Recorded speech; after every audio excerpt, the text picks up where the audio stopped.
ಪ್ರಿಯವುಳ್ಳ ದೇವಜನರೇ, ನಿಮ್ಮೆಲ್ಲರಿಗೂ ಯೇಸು ಕ್ರಿಸ್ತನ ಮಧುರವಾದ ನಾಮದಲ್ಲಿ ವಂದನೆಗಳು. ಶಾಲೋಮ್, ನಿಮಗೆ ಸಮಾಧಾನವಾಗಲಿ.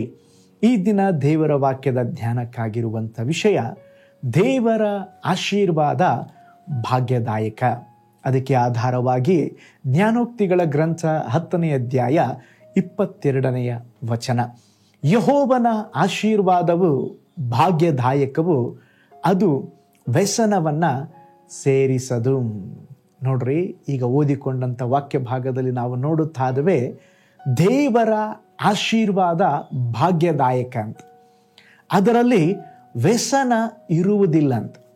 ನೋಡ್ರಿ, ಕರ್ತನ ಆಶೀರ್ವಾದ ಭಾಗ್ಯದಾಯಕ, ಅದರಲ್ಲಿ ವ್ಯಸನವು ಇರುವುದಿಲ್ಲ ಎಂಬುದಾಗಿ ದೇವರ ವಾಕ್ಯ ಹೇಳುವಂಥದ್ದಾಗಿದೆ. ಅಂದರೆ ಕರ್ತನ ಬಳಿಯಿಂದ ಬರುವ ಆಶೀರ್ವಾದಗಳಲ್ಲಿ ವ್ಯಸನ ಇರುವುದಿಲ್ಲ. ಅದು ಸಮಾಧಾನಕರವಾದದ್ದು, ನೀತಿ ಉಳ್ಳದ್ದು, ಮನಸ್ಸಮಾಧಾನ ಕೊಡುವಂಥದ್ದು. ಅನೇಕರಿಗೆ ಶ್ರೀಮಂತಿಕೆ ಇರಬಹುದು, ಹಣ ಇರಬಹುದು, ಆದರೆ ಅನುಭವಿಸುವಂಥ ಯೋಗ ಇರುವುದಿಲ್ಲ. ಯಾವಾಗಲೂ ರೋಗ, ಯಾವಾಗಲೂ ಕೋರ್ಟು ಕಚೇರಿ, ಪೊಲೀಸ್ ಸ್ಟೇಷನ್ ಎನ್ನುವುದಾದರೆ ಅವರ ಜೀವಿತದಲ್ಲಿ ಆಸ್ತಿ ಅಂತಸ್ತು ಹಣ ಇದ್ದು ಏನು ಪ್ರಯೋಜನ?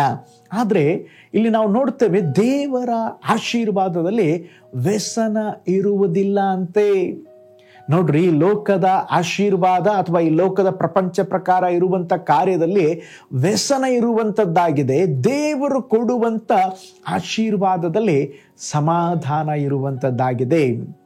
ಒಬ್ಬ ರಾಜನು ತನ್ನ ಅರಮನೆಯಲ್ಲಿರುವ ಒಬ್ಬ ಸೇವಕನು ಯಾವಾಗಲೂ ಸಂತೋಷದಿಂದ ಇರುವುದನ್ನು ನೋಡಿ ಮಂತ್ರಿಯ ಬಳಿ, ಇವನು ಯಾವಾಗಲೂ ಹೇಗೆ ಇಷ್ಟೊಂದು ಸಂತೋಷವಾಗಿದ್ದಾನೆಂಬುದಾಗಿ ಕೇಳಿದ್ರಂತೆ. ಮಂತ್ರಿ ಸ್ವಲ್ಪ ಸಮಯ ಆಲೋಚಿಸಿ ರಾಜನ ಬಳಿ 99 ಚಿನ್ನದ ನಾಣ್ಯಗಳನ್ನು ಕೇಳಿ ತೆಗೆದುಕೊಂಡು ಒಂದು ಚೀಲದಲ್ಲಿ ಹಾಕಿ, ಆ ಚೀಲದಲ್ಲಿ ರಾಜನ ಪ್ರೀತಿಯ ಕಾಣಿಕೆ 100 ಚಿನ್ನದ ನಾಣ್ಯಗಳು ಎಂಬುದಾಗಿ ಬರೆದು ಆ ಸೇವಕನ ಬಳಿ ಕೊಟ್ಟರಂತೆ. ಆ ಸೇವಕನು ಎನಿಸಿ ನೋಡಿದಾಗ 99 ಮಾತ್ರ ಇದ್ದದ್ದರಿಂದ ತನ್ನ ಹೆಂಡತಿ ಮಕ್ಕಳನ್ನು ಕರೆದು, ಏನೋ ತಪ್ಪು ನಡೆದು ಹೋಗಿದೆ, ಒಂದು ನಾಣ್ಯ ಕಳೆದು ಹೋಗಿದೆ ಎಂಬುದಾಗಿ ಪೂರ್ತಿಯಾಗಿ ಮನೆಯನ್ನು ಹುಡುಕಿ ಕೋಪಗೊಂಡು ಉರಿಗೊಂಡು ತನ್ನ ಜೀವಿತದಲ್ಲಿ ಇದ್ದಂಥ ಸಂತೋಷವನ್ನು ಸ್ತೋತ್ರ ಕಳೆದುಕೊಂಡನಂತೆ. ಆಗ ಮಂತ್ರಿಯು ಅಲ್ಲಿ ನೋಡಿದ ಎಲ್ಲ ಕಾರ್ಯವನ್ನು ಆ ರಾಜನಿಗೆ ತಿಳಿಸಿದನು. ರಾಜ ಅನ್ಕೊಂಡ, ಒಂದು ಚಿನ್ನದ ನಾಣ್ಯಕ್ಕಾಗಿ ಇವನು ಸಂತೋಷವನ್ನೇ ಕಳೆದುಕೊಂಡನಲ್ಲ ಎಂಬುದಾಗಿ ಭಾವಿಸಿದ. ನೋಡ್ರಿ, ನಮ್ಮ ಜೀವಿತದಲ್ಲಿ ಕೂಡ ಇವತ್ತು ಇಲ್ಲದ ವಿಷಯಗಳನ್ನು ನೆನೆಸಿ ನಾವು ಕೊರಗುತ್ತಾ ಇದ್ದೇವೆ. ಇಲ್ಲದ ವಿಷಯಗಳನ್ನು ನೆನೆಸಿ ಸಂತೋಷವನ್ನು ಹಾಳು ಮಾಡಿಕೊಂಡಿದ್ದೇವೆ. ನಮ್ಮ ಜೀವಿತದಲ್ಲಿ ಬೇರೆಯವರ ಜೊತೆಯಲ್ಲಿ ಸ್ತೋತ್ರ ನಮ್ಮನ್ನು ಹೋಲಿಕೆ ಮಾಡಿಕೊಂಡು, ಅವರು ಸಂಬಳ ಜಾಸ್ತಿ ಇದೆ, ಅವರ ಮನೆ ದೊಡ್ಡದಿದೆ, ಅವ್ರ ಕಾರ್ ಹಂಗಿದೆ, ಹೀಗೆ ಎಂಬುದಾಗಿ ಅವರ ಜೊತೆಯಲ್ಲಿ ಹೋಲಿಕೆ ಮಾಡಿಕೊಂಡು ನಮ್ಮ ಜೀವಿತದಲ್ಲಿ ನಾವು ಸಂತೋಷವನ್ನ ನಷ್ಟಪಡಿಸಿಕೊಂಡಿದ್ದೇವೆ. ಸತ್ಯವೇದದಲ್ಲಿ ಕೂಡ ಸಿರಿಯಾ ದೇಶದ ಸೇನಾಧಿಪತಿಯಾಗಿದ್ದಂಥ ನಾಮನನು ತನ್ನ ಕುಷ್ಠರೋಗಿ ನೀಗಿ ಹೋಗಲು ದೇವ ಮನುಷ್ಯನಾದ ಎಲೀಷನನ್ನು ಹುಡುಕಿಕೊಂಡು ಬಂದ. ಎಲೀಷನ ಮಾತಿನಂತೆ ಅವನು ಯೋರ್ಧಾನಿನಲ್ಲಿ 7 ಸಾರಿ ಮುನಿಗಿ ಸ್ನಾನ ಮಾಡಿದಾಗ ಅವನ ಕುಷ್ಠ ನೀಗಿ ಹೋಯಿತು. ಆಗ ಅವನು ಎಲೀಷನ ಬಳಿ ಬಂದು ಅವನಿಗೆ ಅತ್ಯಮೂಲ್ಯವಾದ ಸಂಪತ್ತನ್ನು ಕಾಣಿಕೆ ಕೊಡಲು ಬಂದಾಗ ಎಲೀಷನು ಅದನ್ನು ತೆಗೆದುಕೊಳ್ಳಲು ನಿರಾಕರಿಸಿದ. ಆದರೆ ಎಲೀಷನ ಸೇವಕನಾದಂಥ ಗೆಹಜಿ ಆ ದುಡ್ಡಿನ ಮೇಲೆ, ಸಂಪತ್ತಿನ ಮೇಲೆ ಆಸೆ ಪಟ್ಟು ನಾಮಾನನು ಅವನು ಸ್ತೋತ್ರ ಹಿಂಬಾಲಿಸುತ್ತಾ ಹೋಗಿ, ಎಲೀಷ ಕೇಳಿರಲಿಲ್ಲ, ಏನು ಮಾಡ್ತಾ ಇದ್ದೆ, ನನ್ನ ಗುರು ಸ್ವಲ್ಪ ತೆಗೆದುಕೊಂಡು ಬರಲಿಕ್ಕೆ ಕೇಳಿದ್ದಾನೆಂಬುದಾಗಿ ತಿರುಗಿ ಕೆಲವೊಂದು ವಸ್ತುಗಳನ್ನು ತೆಗೆದುಕೊಂಡ.